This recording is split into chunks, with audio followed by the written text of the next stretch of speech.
on the channel, we've talked about heroes and we've talked about villains.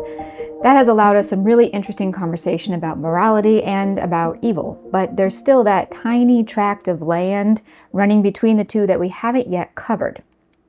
Antiheroes. Everywhere you look these days, it seems like there's more and more talk about the rising prevalence of antiheroes. Whether it's about antiheroes being the more interesting type of hero or being more realistic and relatable, the antihero character type has, in recent years, become the most prominent character type.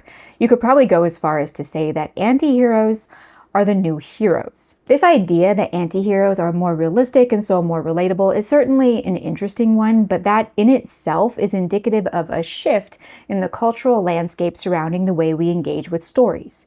That's a big aspect of what I want to talk about today. First, what in the world, once and for all, is an antihero? And second, why is the antihero character type so popular in current year? The thing with antiheroes that makes them tricky is that it's pretty much impossible to pin down one single definition. Even in the comments of my heroes and villains videos, I saw a lot of conflicting definitions. That's the nature of the antihero. We're going to talk about this a lot more as we go, but for the purposes of this video, we can simplify the definition of the antihero into this.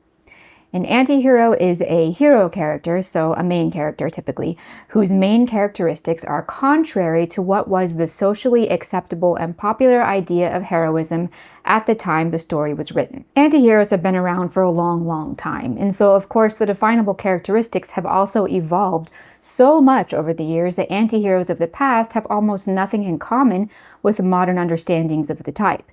In fact, and I'm going to need you to stay with me here for just a second, antiheroes are one of the only areas of literary morality or heroism which a person could reasonably call subjective. Why? Because antiheroes are, by their very definition, morally relative. Relative to what, you might ask? Relative most often to the author's contemporary society's opinions on socially acceptable heroism and, crucially, moral health. That is, an antihero of, say, the mid-19th century is going to be anti-whatever version of heroism is popular and exemplified in the mid-19th century. And so also an antihero of the year 2025 is going to be anti-whatever heroism is popular and accepted in 2025. To start with, I want to first clarify that, generally speaking, most antiheroes can be very broadly categorized as either those who are meant to be negatively perceived and those who are meant to be positively perceived. So if you want to write or identify antiheroes in literature and other forms of storytelling, it's going to be extremely beneficial to keep these two categories in mind. We'll see more what I mean by that in a minute. But to give you some really simple examples of what I'm talking about before we move forward, an antihero, if you want to adhere to the socially acceptable definition of the character, such as the Punisher, would, at least in the Bernthal variation, be meant to be perceived as good, whereas characters such as the unnamed narrator of Dostoevsky's Notes from the Underground, and if you'd like to go really dark, Nabokov's Humbert Humbert, were meant to be seen as negative. If you wanted to bridge the divide a little, you could have a character who isn't entirely either. He is morally and socially negative, but he is also positive in many ways, so much so that it's really hard to be sure how the scales balance in the end. A good example of this would be the eponymous thief from Fuminori Nakamura's The Thief. This third example is incredibly difficult to pull off, but one of the keys to success is a very light touch. Quick side note, a lot of audiences and a lot of writers I've found tend to view all antiheroes as necessarily this third type, and that basically it's always up to the audience to decide how the character should be interpreted. That's not entirely true. That misconception stems from the belief that morality itself is subjective. So keep these things in mind. They'll start to make a lot more sense in a minute here. We are getting a little ahead of ourselves. Let's back things up for a moment to heroes. Morally speaking, a hero is always more or less morally identifiable, as is a villain. But moral rightness is not quite how an antihero is defined. In fact, this is where a lot of confusion and disagreement about antiheroes comes from. I can say in my heroism video that John Bernthal's Frank Castle is morally a hero, plain and simple, and many will be baffled because he does, after all, break the law and kill people, even if they do deserve to die. But in terms of actual moral heroism, this particular iteration of the Punisher is a plain and simple hero, no question about it. But he is also an anti-hero because how he goes about being heroic and his specific heroic traits are contrary to what is currently socially acceptable for hero characters. It isn't contrary to morality, but it is contrary to, you could say, social allowances. That distinction is crucial.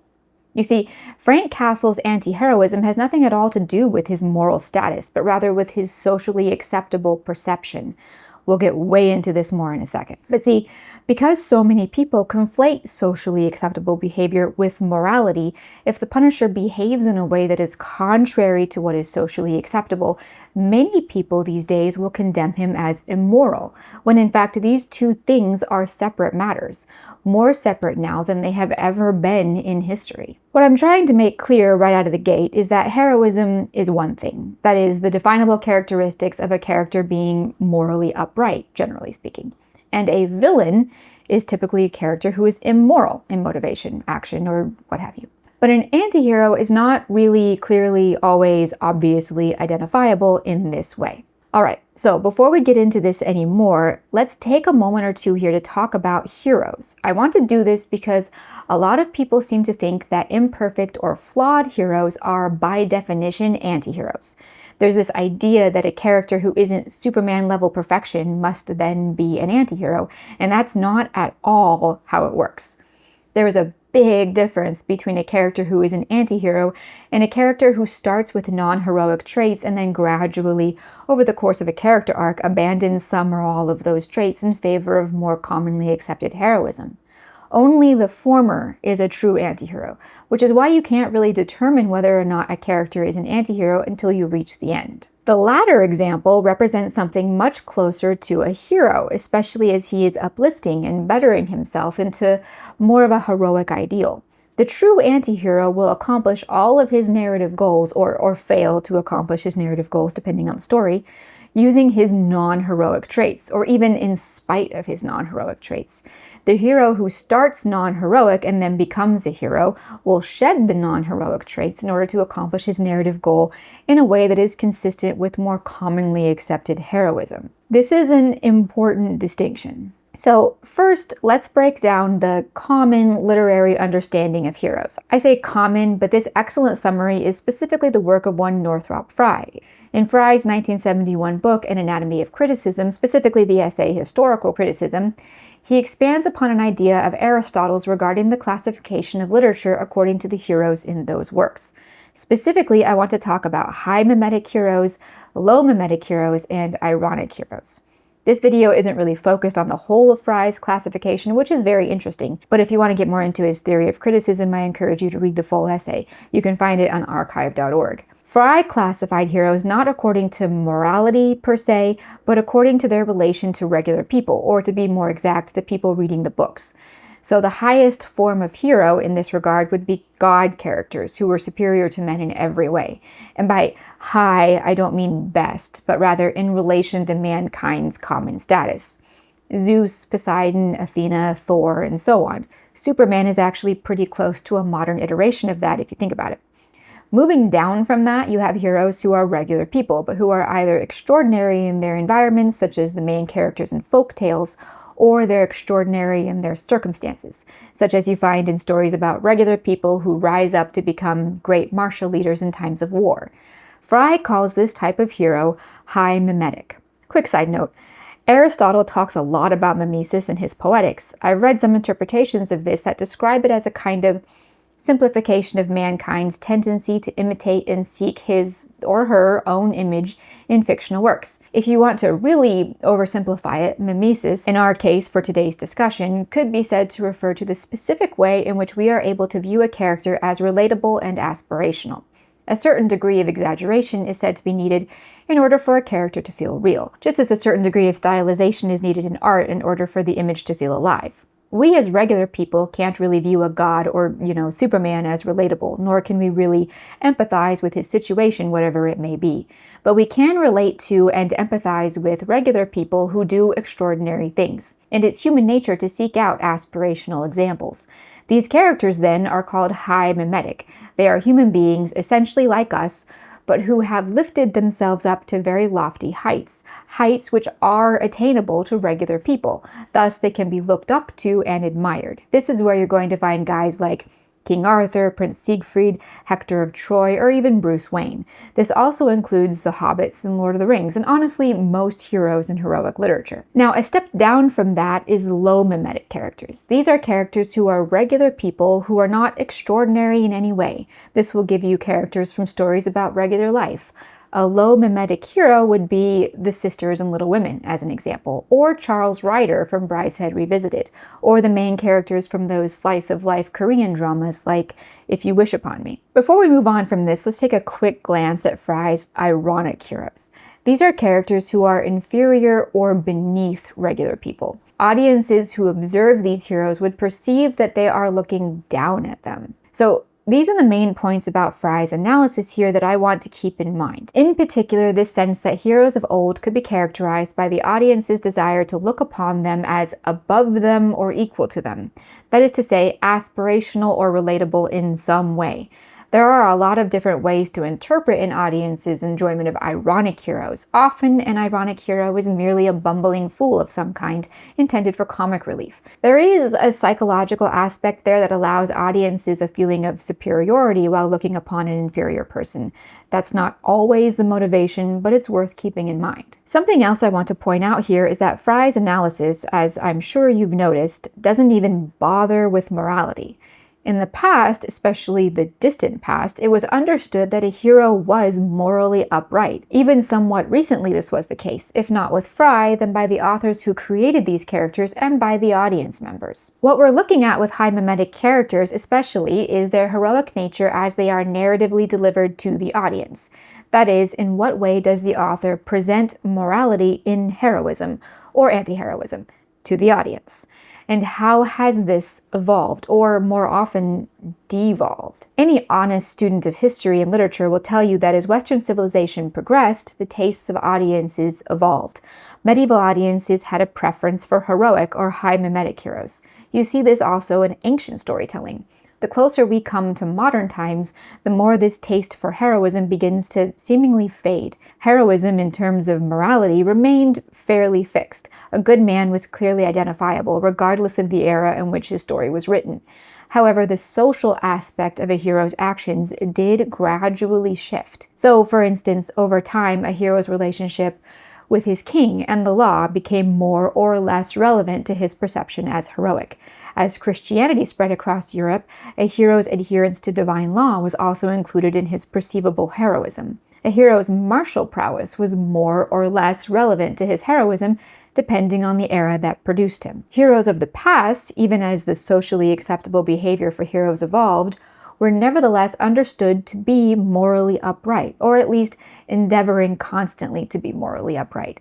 How society allowed them to behave was a slightly separate matter. And tracking that, the social allowances granted heroic characters, is an interesting way to view history through literature. In this way, it is my belief that literature, like art, moves along as a kind of accidental indicator of civilization. I don't mean by this that artists and writers must speak directly and deliberately about their own age, thereby giving posterity an indication of society's trajectory.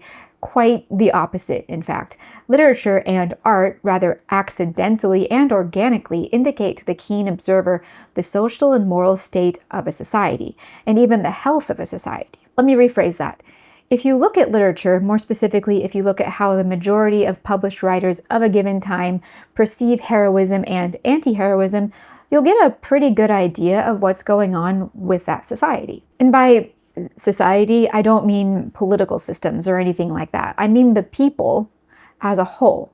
Even in countries in which the government is on the brink of collapse under the weight of its own tyranny, such as Soviet Russia, you can still perceive the things that are or aren't socially acceptable to the people, not the government, the things that the people admire or look down upon.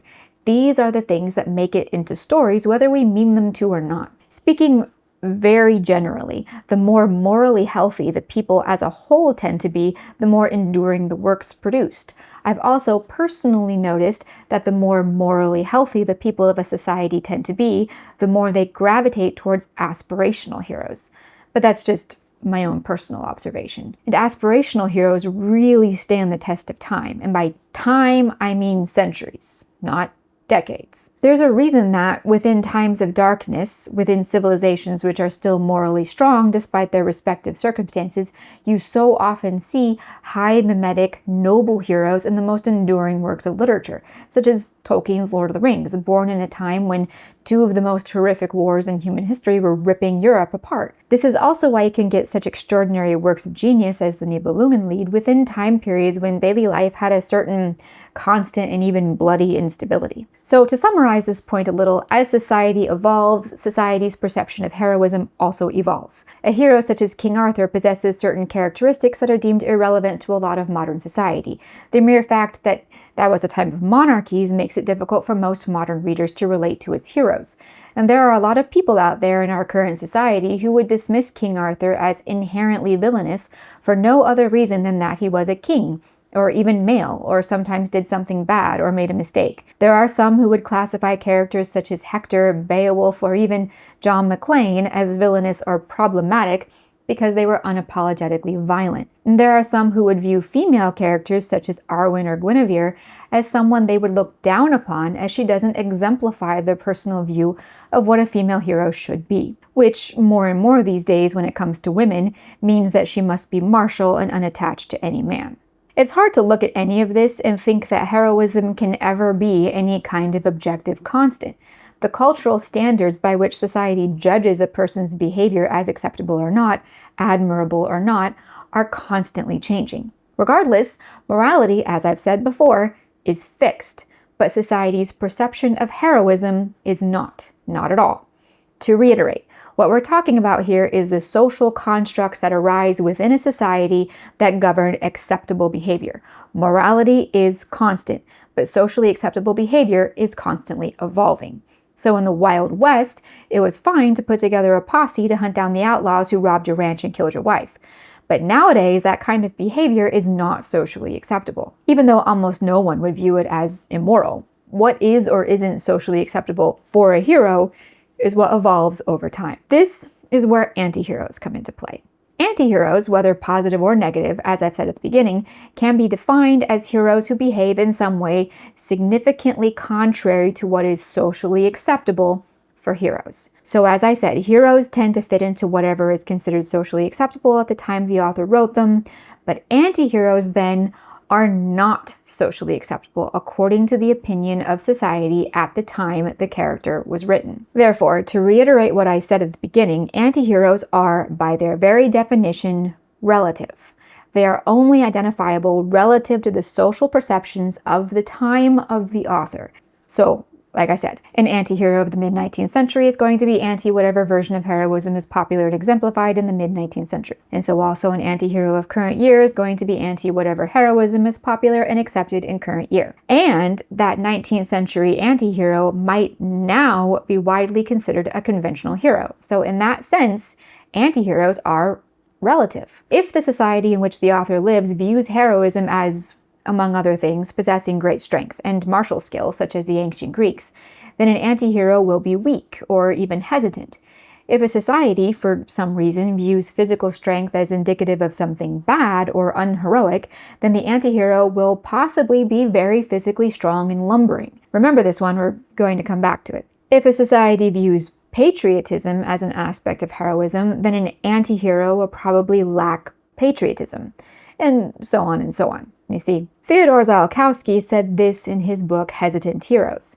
If we look beyond the psychology of the characters to the cultural myths that engender and sustain them, the heroes and heroines we imagine can inevitably be read as the projection of each age's endeavor to confront humanity's collective dreads and dreams. That is to say, examining a given age's heroes will tell you a lot about the people of that time. They'll tell you what is admired by people, what is despised or feared, what is socially acceptable, and even, if you'll allow me, that society's social and moral health. Antiheroes then stand as signposts to perceived heroism. What do I mean by that? Two things. First, as I said, anti-heroes are in some way contrary to what is popular or perceived heroism in a time. So the presentation of a given anti-hero will tell you what a society, or at the very least what the author thinks a society, doesn't like or value. In addition to that, however, anti-heroes also serve the evolution of a society's perception of heroism. According to Ziolkowski, heroes who could be classified as anti-heroes of the positive sort, that is, heroes who are written with the intention of depicting the character in a positive light, will have crucial moments of hesitation in their narratives. In those moments in which heroes vacillate between two choices at major moments in their stories, this represents a shift in the heroic values of the society of the author. So the anti-hero, the positive one, can stand as an indicator of a society's evolution. An example provided by Ziolkowski was that of Aeneas, who hesitated for a brief moment before finally killing Turnus. This moment of hesitation, according to this theory, represented a turning point in cultural history. The perceived non-heroism, then, of hesitation almost overcame the perceived heroism of absolute unrestrained retribution. Hesitation in such a crucial moment would have been deemed unheroic to the ancient Greeks. However, mercy and an adherence to legal justice versus bloody justice were soon to be seen as increasingly preferable social attributes. Aeneas' anti-heroic action in this moment served then to both portray behavior contrary to perceived heroism, which Aeneas overcame in order to become heroic, and also as a kind of soft ushering in of a new kind of heroic perception. To behave contrary to what is socially acceptable heroism makes a character an anti-hero. However, very often this anti-heroic behavior is serving to illustrate a major shift in the social landscape of that society, basically as a shift from old heroism to new heroism. A quick side note here. Astute listeners will probably note that all of this sounds a great deal like postmodernist literary analysis. And you're right, it does kind of sound like that a little. But it's not postmodernism because of one single crucial difference. Postmodern literary analysis brings the preconceived idea to the work of literature. So, for instance, a postmodern student of literature will go into, say, the Chronicles of Narnia, looking for instances of the patriarchy occurring within the mind and contemporary world of C.S. Lewis. But a genuine student of literature will simply examine the work of the author and seek to learn from that how the author's world and life might have contributed to that work. Additionally, a student of literature could then examine the body of work of a given generation or era and learn from that, to some degree, the nature of the world that produced the authors who gave us these works. It's not an exact science, but interesting observations can be made by a scholar of genuine academic honesty. A postmodernist is always guided by his or her given ideology. In the past, a good education in a good college could train a student of literature to remove as much of himself from the analysis as possible. Of course, it's difficult to do this completely. Everyone has their own opinions about certain works and certain authors, but a well-trained mind learns to identify where its own experiences and opinions might be coloring the analysis.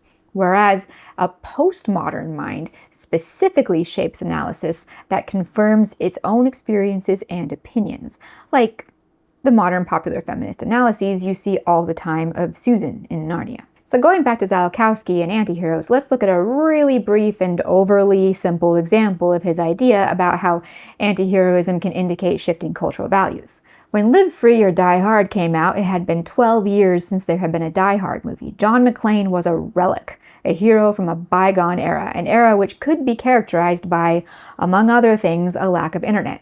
The world of Die Hard 4 was one in which the internet was the Wild West, and cyber terrorists were a more clear and present danger than oversized Germans with submachine guns. In this story, McClane is the traditional, almost archaic hero, exemplifying the values in masculine heroism popular in the 80s and 90s. Whereas Justin Long's character Matt Farrell represents that specific era's anti-hero. He was definably contrary to the heroic qualities that John McClane embodied. He was small, nerdy, cowardly, and willing to bend moral rules for money or for personal survival. However, as is common with anti-heroes who are not meant to be negative representations of what they embody, his unique characteristics, his nerdiness, his talkativeness, and his morally gray technological skills would ultimately help save the world. Moreover, as he progressed, his cowardliness became very strong moral courage. This represents a great character arc, sure, But in terms of larger literary analysis, Matt Farrell as an antihero, and in particular as an antihero alongside the heroic John McClane, indicated a shift in the social moral values of the early 2000s, especially regarding heroism. Interestingly, with the passage of time, that dynamic has shifted again in terms of cultural norms. To current year's popular definition of heroism, the small, internet and tech-savvy Matt Farrell, who prioritizes his own survival, is the standard, normal, heroic character. Meanwhile, John McClane, overtly masculine, very violent, and technologically illiterate, even stupid, is current year's anti-hero. Given his overall character growth and arc, Matt Farrell is a kind of modern high mimetic hero to you and me, a regular guy who rose up and became a hero when the circumstances demanded it. However, people to whom John McClane was closer to the ideal hero would view Matt Farrell as beneath them in some way, and a lot of people nowadays would view John McClane as beneath them in some way. Do you see what I mean about it all being relative? Do you also see how, at the very least, both are identifiable in the end as morally admirable? Generally speaking, this is a pretty neutral thing. It's normal for civilizations to evolve and for the social landscape of a people to shift over time. Sometimes, however, it's not at all neutral. Sometimes it's deeply, deeply tragic, as in the antihero Jake in Hemingway. The shift in heroism and in traditional masculinity that was being portrayed, subconsciously or not, was a violent and traumatizing one. I would say that alterations to the moral landscape of society and the heroic ideals of civilization that occurred with the First World War were some of the most damaging blows Western civilization has ever experienced. Non-traditional, non-heroic heroes like Jake, who are struggling to reclaim moral and socially acceptable heroism, were difficult reminders of just how brutal and abrupt that shift really was. In other cases, these anti-heroic shifts in literary representation are entirely manufactured in an effort to artificially exact precisely the same type of social shifts that otherwise occur more organically. This is widespread nowadays. Most anti-heroes in media now represent values or ideologies which are, yes, contrary to more traditional social understandings of heroism, but they are depicted as superior to their society or victorious over their society because of these contrary values. Within these types of stories, the heroic narrative dynamic shifts. What would be classified, literarily speaking, as the antihero is now the admirable, heroic ideal presented by the story. The story artificially forces the antihero into the role of the culturally accepted heroic character. Meanwhile, characters who represent more traditional heroic ideals are painted as inferior to the rest of the cast, rendering traditional heroism in the same light as was once used for antiheroism. This is, among other things, narratively jarring, but it's also explicitly artificial. Thus, it reads like propaganda rather than natural cultural work. But whether it's being done naturally or forcefully, according to some theories of analysis, this is really the function of antiheroes. They serve as bridges of sorts between one system of values and another, and they are either positively helping the transition along, or are neutral and merely indicating that the transition is occurring, or they are calling attention to the shift in a negative light. So here's how this thing is laying out. Society has a certain idea about what heroism is. Heroes and stories are then shaped accordingly. When an author wants to write a story with an anti-hero, he will typically take the currently popular hero type, if you will, and invert parts of it. So anti-heroes tend to change depending on what society generally thinks a hero is. To make things a little more complicated, let's throw in the human element. Now, if the author generally likes society's idea of a hero, then the anti-hero will look one way. That is, if a society and the author agree that that era's popular heroism is truly heroic and admirable, then the anti-hero's anti-heroic qualities will be something he or she, or the author at least, will acknowledge as non-heroic. This is like John McClane and the writers of Die Hard viewing Matt Farrell's non-heroic behavior as non-admirable. If society, or the author, doesn't like the idea of the current socially acceptable hero, then the anti-hero will look another way. Often their non-heroic qualities will be shown as positives rather than flaws, and the character will, more often than not, be depicted as a true hero because of these flaws rather than in spite of them. You see this a bit in stories like The Boys, which I have not watched very much of at all, so forgive me if my analysis is not consistent with the current story. In that one, it's clear that the writers don't think that their own modern societies, our modern societies, I guess, valorization of the superhero is a good thing. So the story is presented as such. The anti-heroes of the story, the boys, I think, the ones whose characteristics are contrary to that of the story's socially acceptable superheroes, are depicted as superior to that story's socially acceptable heroism, despite or sometimes because of their non-heroic characteristics. Given that non-heroism in this case means anti these bad social constructs. If you remember the example I used earlier of a society viewing physical strength as indicative of something bad or unheroic, then the antihero will probably be very physically strong.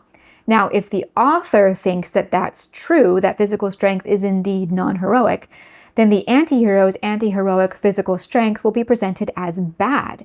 If the author thinks that it's wrong for society to view physical strength as bad, then the antihero's anti-heroic strength will not be presented as bad. To make this point a little clearer, let's go back to our boy Frank.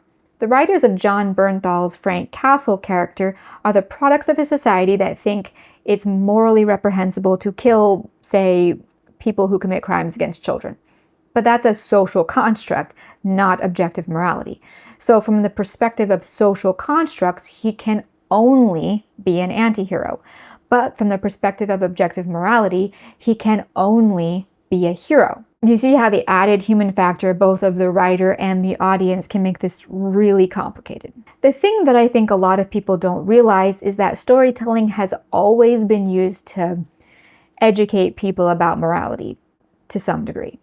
That's always been true since time immemorial. But in more recent years, storytelling, especially mass-produced storytelling of the industrial era, has been using the medium of stories to adjust social ideas and even social behavior based on arbitrary social ideas other than morality. That is, they present the antihero as relative to actual morality when he has only ever been relative to social constructs of acceptable behavior, which is why a guy like the Punisher causes so much controversy. This was another point I wanted to make, but I don't want to spend too much time on. In the past, what was socially acceptable tended to be a lot more in line with objective morality. But in our postmodern enlightened era, that is no longer true. Objective morals and objective good are not only not relevant, they don't exist. So the social determination of good or bad behavior is subject only to the whims of the society or the governors of a given era. The longer this goes on, the wider the divide between social laws and moral laws. This is a major factor in why, in today's society, antiheroes have achieved cultural heroic prominence. But this cultural heroic prominence takes two very different forms and is produced by two completely different social factors. The first is cultural decay. I'm not the first to observe that society has a kind of entropy. Common modern belief stipulates that current year modern society is necessarily superior to all that has come before. That simply isn't true, of course. The reality is a lot more complicated, but one thing that seems to hold true is that on a long enough timeline, all civilizations decay and collapse. And therefore, all civilizations are always either on the incline to greatness or they're on the road to collapse. The idea of eternal progress simply doesn't hold water. I'm not a nihilist or a fatalist. I think collapse and rebirth are natural parts of human society. But the fact of the matter is that society is often, if not always, echoed in its culture. So as a society nears collapse, it makes sense that its literature will, as anyone can plainly see, move farther away from admirable and aspirational characters. By the way, when I say nears collapse, I don't mean the next couple of decades. Civilizations tend to collapse over a period of centuries, not decades. Another way of looking at this is that society gradually moves away from aspirational heroes as society itself develops certain sicknesses. Perhaps this is a way to protect ourselves from ideals of admirable qualities that modern man no longer believes to be attainable, as you see a bit in Hemingway. Or maybe society's increased obsession with antiheroes or heroes who are in some way deemed inferior to the average audience member is meant to comfort them. Or perhaps it's an aging civilization's obsession with its own ills.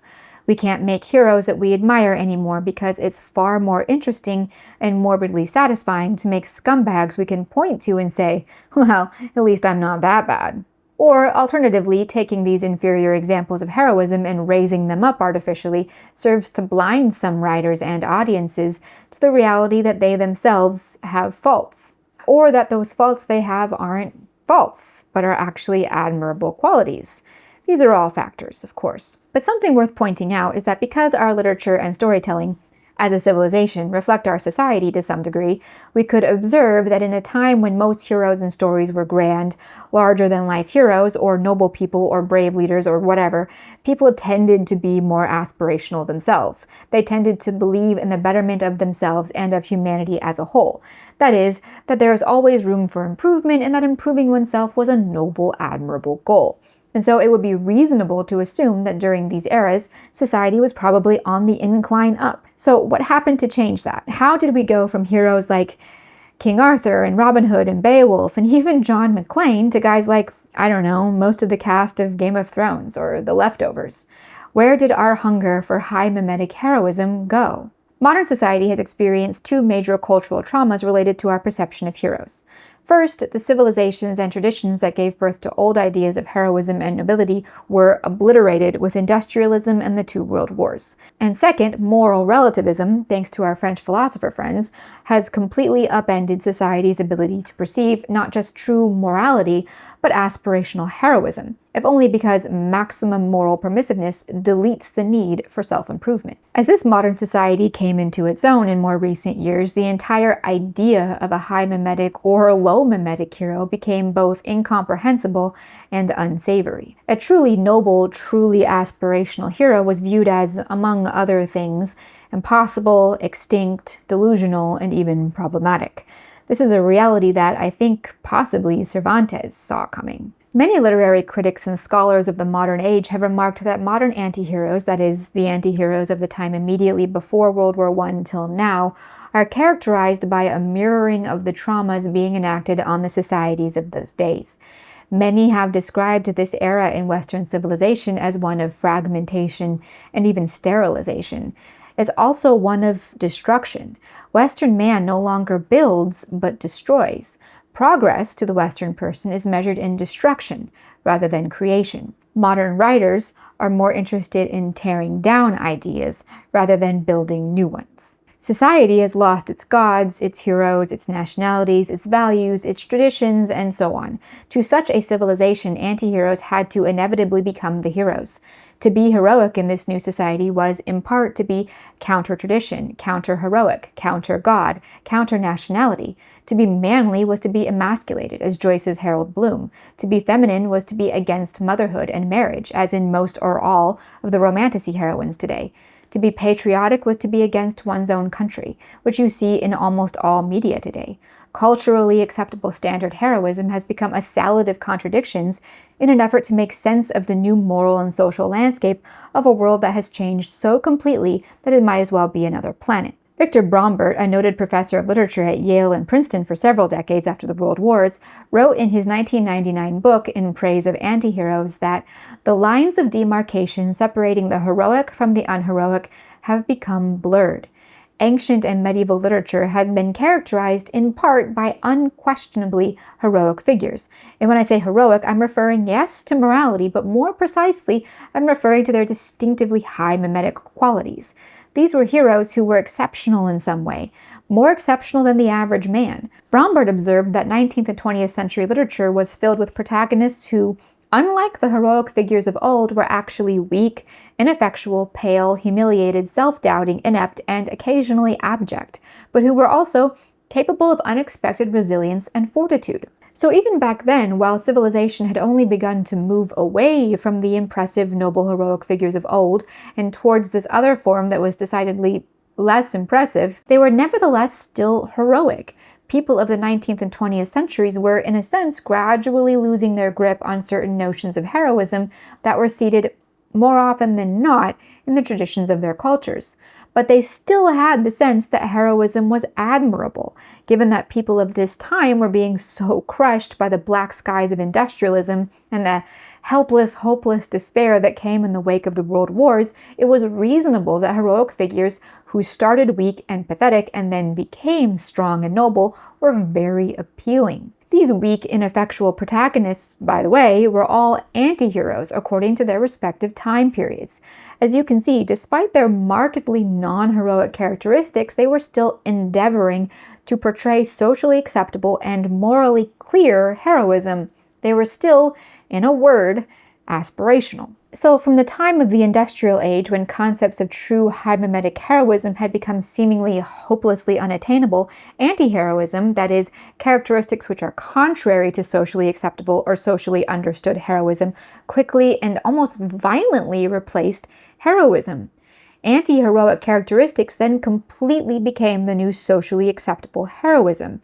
Anti-heroic works quickly became the aspirational works of modern Western society, and anti-heroes in storytelling became romanticized and later valorized. Having abandoned and even rejected the entire idea of the noble or aspirational hero, the antihero became the only acceptable literary protagonist. And because people still need aspirational heroes, the antihero became an object of admiration and imitation. Because in spite of all this anti-heroism, heroes are still needed. Mankind and the average viewer and reader will not respond positively to a hero who isn't in some way triumphant, even if he's ultimately tragic. Even Beckett's Murphy found himself irresistible to women somehow. And how many of the anti-feminine anti-heroines find themselves the object of the affections of multiple men? Or centaurs? Minotaurs? Now, the idea of the ordinary or even weak characters being valorized is not necessarily a bad thing. The trouble is, as this progressed and as civilization continued its declining trajectory, ordinary was no longer valorized, but rather villains, perverts, and a whole assortment of objectively immoral scoundrels were not so much valorized as they were presented as the acceptable moral ideal of a society that was and is at death's door. Okay, that's terrible, but what about the other reason anti-heroes have become so prominent? What about anti-heroes like Frank Castle and these other guys? Why are they so popular? Returning to Brombert, he noted that modern, for him that would have been circa 1990s, infatuation with anti-heroes might stem from a moral void as well as a paradoxical nostalgia for heroic values and models no longer found relevant. He hypothesized that the modern subconscious yearning for actual heroes, like the high mimetic heroes of the distant past, was what drove the growing popularity of anti-heroes, remarking crucially that our modern age is one that is marked by the pervasive awareness of loss and disarray. Brombert posits that the subversion of the heroic tradition may betray an urge to salvage meaning. So let's think about how this went about then. Society began by creating high noble heroes who were impressive and aspirational. This gradually became heroes who, like the rest of us, were no longer impressive and were, like the rest of us, perhaps a little hopeless, a little downtrodden, a little crushed under the weight of everything, but who managed to overcome their smallness in order to become great, admirable heroes. But then, as society decayed, the desire for admirable or impressive heroes and heroism waned, and we were left with only antiheroes.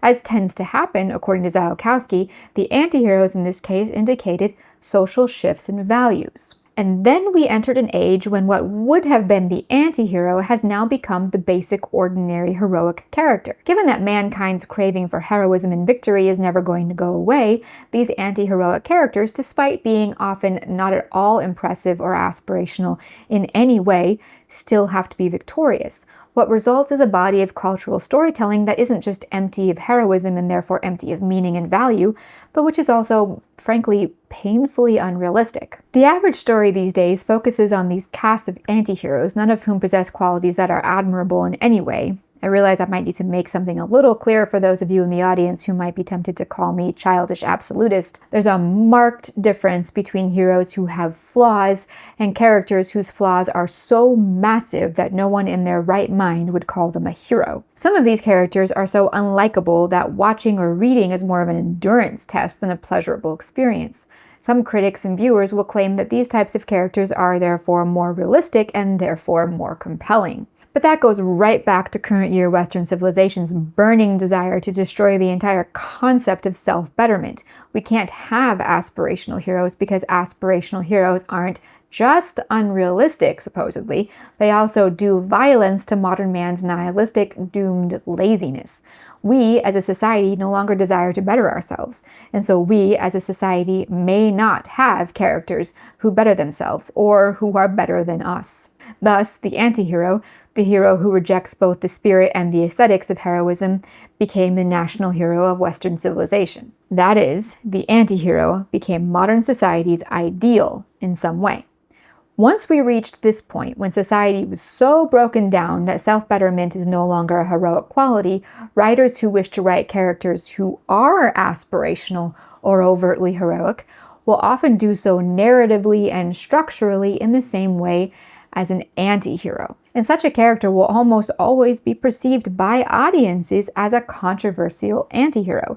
In a sense, the old high mimetic hero of yore has sort of become the new anti-hero, and this potentially could signal yet another shift in social cultural values. I'm sure I don't have to tell the gentlemen in the audience, and probably the ladies too, how pathetic the average male protagonist in fiction has become in recent years. So, for instance, a character like John Bernthal's Frank Castle, who is, as we've mentioned, an anti-hero according to the social and cultural acceptance, is presenting a return to a kind of ancient heroism that isn't hindered by the corrupt bureaucracies of modern legal society or the socially popular disallowances that are so often placed these days on basic masculinity. Frank Castle is a hero from a bygone age, at home with the likes of Beowulf. Modern people might not be able to emulate him quite, but they feel a natural pull to emulate what he stands for, a strict adherence to the spirit of justice rather than the endless corrupt intricacies of legal bureaucracy, a sense of personal responsibility for the well-being of one's social and moral surroundings, and a tireless, selfless pursuit of a cause that is larger and more important than the self, while also, in the midst of all that, exacting vengeance for the brutal murder of his family. The Punisher is the embodiment of a kind of old-world heroism that valorized behavior that protected family and country and punished anyone who violated those protections. He is the old, high mimetic hero, and in our society, he is an anti-hero. What does that tell you? Another great example of that would be Liam Neeson's character in Taken, particularly the first one. Protecting one's children, especially one's daughters, is one of the most basic mandates given to any man. Doing whatever he has to in order to save his daughter used to be considered a simple, basic obligation, the neglect of which was enough to have a man shunned from society. Yet, here we have a story in which a father stopped at nothing, even torture, in order to save his daughter from being sold into sex slavery. Again, this is a high mimetic hero, and yet modern society views him as a controversial anti-hero. There's a reason characters like Frank Castle and Brian Mills became such surprising mega sensations when they were meant to be side characters or B-movie one-offs. And it has absolutely nothing to do with some absurd, non-existent craving for violence and gore or some nonsense like that. It's because mankind craves old-world, high mimetic heroes. We crave exceptional heroes doing exceptional things in a world that simply doesn't allow it anymore. We crave warriors who will risk death and condemnation in order to take drug dealers and sex criminals off the streets. We crave fathers who would tear through half of Paris to save their daughters. We crave heroes we can look up to, whose values are in keeping with our own. But these characters have been labeled anti-heroes, and so that craving has been condemned as aberrant, when in reality, the opposite is the truth. Even a character like John Wick resonated in a big way with viewers because he was protecting, with extreme prejudice, the sanctity of his violated house. How many old medieval tales begin with a call for retribution after a man's castle is attacked? As a character of the underworld, he is able to occupy an anti-heroic other realm that allows viewers to metabolize his violent quest more easily than that of Brian Mills, who was just a regular guy who used to work for the government. John Wick blasted his way through criminals to find and kill the man who had breached the walls of his home, stolen his property, and killed his dog. The core villainous act there that resonated so much with average regular viewers, whether we realized it or not, was the invasion of his home. This kind of thing is an absolutely horrific crime that is no longer thought of as such by our legal systems or popular culture. The idea that anyone other than the homeowner should have the higher right to get justice for such a crime is, frankly, dystopian. In every possible way, John Wick is a high mimetic hero, nevertheless relegated to the anti-hero pile along with all the rest. But the insane popularity of John Wick, Brian Mills, and Frank Castle is proof of mankind's strong, unkillable desire for a return of these overtly heroic aspirational heroes. Whenever they appear as anti-heroes in our popular culture, they signal a desire and a potentiality for a shift in cultural values. This is also a big reason you see a lot of Western audiences latch on to Korean and Chinese dramas. Korean and Chinese cultures have not yet valorized weakness and self-degradation. You can still find stories from those cultures that provide heroes of the high mimetic variety that give audiences something to admire and aspire to. For the same reason, anime and manga are growing in popularity in the West. Human beings crave heroism in their stories. No amount of social warfare will ever kill that. But it can be somewhat unsavory to find a character who is admirable and heroic only to have to listen to idiots online call him a serial killer or a typical example of toxic masculinity. There's a reason Disney has lost men. They might not realize it, but they've also lost women. Men and women both desire aspirational heroes, male or female, and the aspirational hero is all but taboo in modern Western entertainment. Okay, before we wrap things up, let's take a moment to examine very briefly that other category of antiheroes, the ones who are meant to be viewed as negatives. So these can be main characters who are out-and-out villains, like Walter White, or who are just morally reprehensible in some way, like Humbert Humbert. This type of character is typically written by authors to hold a mirror up to a socially and even morally diseased aspect of society. That was the case with Dostoevsky's Notes from the Underground, by which he wasn't only writing an interesting story with an interesting main character, but he was also presenting to Russian society of his times an alternative image of their own social ills. Or, at the very least, it can also be the author presenting a simple social or moral disease without necessarily commenting on society as a whole. An astonishingly well-written monster like Humbert Humbert is meant to make you uncomfortable because it presupposes that you find Humbert's perverse, depraved proclivities incredibly disgusting and horrific. I think Nabokov might have been overestimating the overall moral health of his audience, however. Humbert Humbert himself is a pretty solid example of the disconcerting decay of society's perception of anti-heroes. In the past, no matter what was socially acceptable heroic behavior, people still had some grasp on the idea of fixed objective morality. So an anti-hero was judged by his audience not merely in terms of his non-socially acceptable behavior, but also his non-moral or moral behavior. This made the identification and perception of anti-heroes simpler and more straightforward. But morality is no longer agreed upon because, as I mentioned earlier, we live in a world in which objective morality is such a controversial concept that people will fly into a rage at the very suggestion that objective morality might exist. Within such a world, an anti-hero can only be measured against what is socially acceptable, rather than what is moral. More than that, social acceptance and morality have been conflated. What is socially acceptable is then moral, and what is socially unacceptable is immoral. So a character like Humbert Humbert has to only wriggle into the realm of social acceptance, or at least social tolerance, in order to cease being perceived as immoral. At which point he slowly, and then suddenly becomes no longer an anti-hero. And so now, as society becomes more and more diseased, such a repugnant anti-hero has gradually become, if not celebrated, then at the very least socially acceptable. Nabokov's Lolita is presented to audiences now worryingly as something akin to a dark romance, with Vanity Fair eventually coming to refer to it as the only convincing love story of our century.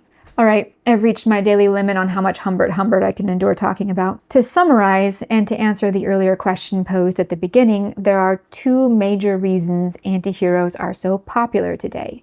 And this depends a lot on the specific type of antihero in question. First, because modern society has made it culturally unacceptable to be aspirational. And so the anti-aspirational, ironic hero, who is definably an anti-hero, has become the only acceptable, non-problematic form of main character. And second, in rejection of this, new characters emerge who are contrary to this modern cultural trend in acceptable heroism.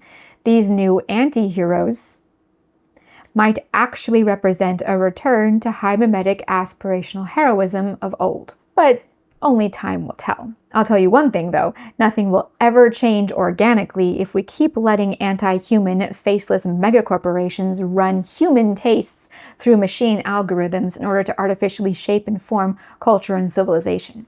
Untether from the slot machines, I beg of you. That's it for this one, folks. This was another long one, but if you've managed to make it to the end, thank you so much for watching.